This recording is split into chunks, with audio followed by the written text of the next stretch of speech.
If you're a digital nomad who's tired of hauling around too much stuff, it's time to master the art of packing light, without sacrificing what you need. Here's how to do it like a pro. Overpacking is the classic rookie mistake. Even seasoned travelers fall for it. So what's actually worth bringing when your office is wherever you open your laptop? First, tech. You need a light, reliable laptop, universal adapter, noise-canceling earbuds, and a compact power bank. Don't forget those extra charging cables. Next up, clothes. Stick with versatile, wrinkle-resistant pieces. Think 3 tops, 2 bottoms, and 1 jacket you actually love.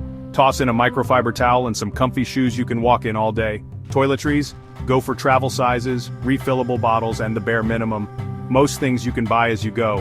Documents. Keep digital copies of everything. Passport, IDs, travel insurance, on your phone and backed up safely online. And the little things. A packable day bag, a reusable water bottle, and some zip pouches to keep your gear neat. Here's the real trick.